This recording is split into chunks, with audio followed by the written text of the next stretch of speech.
News Marathi, आपला विश्वास, आपलं channel. Yashwanti हायकर्स Khopoli व विक्रम साबळे फाउंडेशन यांच्या संयुक्त विद्यमाने भव्य क्रीडा स्पर्धा संपन्न। यशवंती हायकर्स खोपोली आणि विक्रम साबळे फाउंडेशन यांच्या संयुक्त विद्यमाने भव्य क्रीडा स्पर्धा यशस्वी 2 फेब्रुवारी रोजी रविवारी खोपोलीत पार पडल्या। खालापूर तालुकास्तरीय शालेय मैदानी स्पर्धा KTSP मंडळाचा पंत पाटणकर क्रीडांगणावर संपन्न झाल्या। या क्रीडा स्पर्धा आयोजनात यशवंती हायकर्स खोपोली व विक्रम साबळे फाउंडेशन तसेच यशवंत साबळे मित्रमंडळ सदस्यांनी महत्त्वपूर्ण कामगिरी बजावली। स्पर्धेचे उद्घाटन राष्ट्रीय कीर्तीचे धावपटू मनोहर कदम आणि खो न परिषदेचे माजी उपनगराध्यक्ष कुलदीप शेंडे यांच्या शुभ हस्ते पार पडले असून खोपोली शहरातील खेळाडूंसाठी येत्या काळात भव्य असं क्रीडा संकुल उभारण्याचं आश्वासन कुलदीप शेंडे यांनी त्यांच्या भाषणात दिले। स्पर्धेच्या उद्घाटन सोहळ्यास खोपोली शहरातील सर्वपक्षीय राजकीय नेते, पदाधिकारी, क्रीडापटू व क्रीडा शिक्षक, प्रशिक्षक मोठ्या संख्येने उपस्थित होते। स्पर्धेमध्ये एकूण 495 खेळाडूंनी सहभाग घेतला होता। स्पर्धा 12 वर्ष मुले मुली, 14 वर्ष मुले मुली आणि 17 वर्ष मुले मुली अशा विविध गटात घेण्यात आल्या। या स्पर्धेमध्ये श्री राम हरी धोटे शिशु मंदिर या शाळेनं सांघिक विजेतेपदाचा चषक पटकावला, तर कार्मेल कॉन्व्हेंट शाळेनं सांघिक उपविजेतेपद मिळवले। स्पर्धा यशस्वी करण्यासाठी खोपोली शहरातील सर्व क्रीडा शिक्षक यांचे मोलाचे सहकार्य लाभले। आजच्या या आपल्या यशवंती हायकर्स आणि माझे मित्र विक्रमजी साबळे फाउंडेशन यांच्या कार्यक्रमासाठी उपस्थित असलेले माझे काका मनोहरजी कदम, बहुतेक बऱ्याच जणांना माहिती नसतील की ते माझे काका आहेत म्हणून।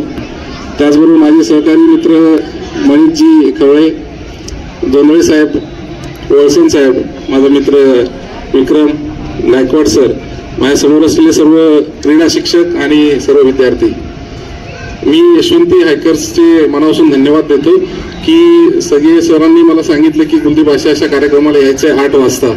मी बोललो रविवार आहे आणि 8 वाजता यायचं, पण माझं येण्याचं खरंच सार्थक झालेलं आहे की मी ही जी आता जी मुलांची उत्स्फूर्त जो प्रतिसाद बघतोय सर, की मला खोपोलीतून एवढा उत्स्फूर्त प्रतिसाद आपल्याला दिलेला आहे सर्वांनी, त्याचं खूप कौतुक वाटतं। आणि आम्ही लोक कुठेतरी कमी पडतोय असं कधी कधी जाणवतं, आणि जे खरं आहे ते खरं बोललं पाहिजे की पनवेल बघितलं आपण, अलिबाग बघितलं, वळसन साहेब आता अलिबागला आहेत, तर आपल्या खोपोलीत थोडीशी कमतरता आहे की बऱ्याचशा स्पोर्ट्सला आपण प्राधान्य देत नाहीयेत। त्याला काही आम्ही राजकीय लोक त्याला कारणीभूत असू, काही संस्थेचे लोक कारणीभूत असू शकतात, परंतु सर मी तुम्हाला खरंच मनापासून धन्यवाद देतो आणि विक्रमजींना पण धन्यवाद देतो की तुम्ही एक चांगल्या प्रकारचं आयोजन इथं केलेलं आहे। मी यशवंती हायकर्स, मी कदाचित विद्यार्थ्यांना, मी तुमच्या वयाचा असेल तेव्हापासून तुम्हाला कदाचित यशवंती हायकर्सचं काम माहिती नसेल, परंतु महाराष्ट्रात कुठलीही अघटित घटना जर घडते तेव्हा यशवंती हायकर्सचं नाव तेव्हा पूर्णपणे अभिमानाने घेतलं जातं। मी अजून एक सांगू शकतो की विद्यार्थ्यांना की आणि त्यांच्या पालकांना सुद्धा की आत्ताच्या मोबाईलच्या युगामध्ये आपल्या मुलांना मोबाईलपासून दूर ठेवून या स्पोर्ट्ससाठी आणणं का गरजेचं आहे। वळसन साहेबांनी आता सांगितलेलं आहे की भविष्यात जाऊन जो आता स्ट्रेस लेवल वाढणार आहे आपल्या कामाचा असेल, नाहीतर आपण एखादं हारलो, एखाद्यात आपण पास झालो नाही तर प्रचंड प्रेशर येतो आपल्यामध्ये, तो जर आपल्याला घालवायचा असेल तर आतापासूनच स्पोर्ट्समध्ये जर आपण हार्डवर्क, स्पोर्ट्समॅनशिप दाखवली तर त्याचा आपल्याला खूप मोठा फायदा होतो। मी मनापासून पुन्हा एकदा धन्यवाद देतो यशवंतीच्या संपूर्ण टीमला की त्यांनी चांगल्या प्रकारचं आयोजन केलेलं आहे।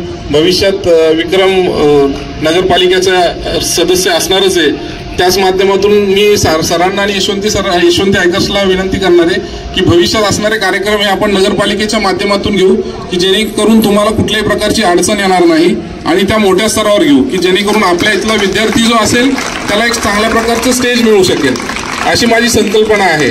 तरी मी पुन्हा एकदा सर्वांना शुभेच्छा देतो आणि माझे 2 शब्द संपवतो। थँक्यू।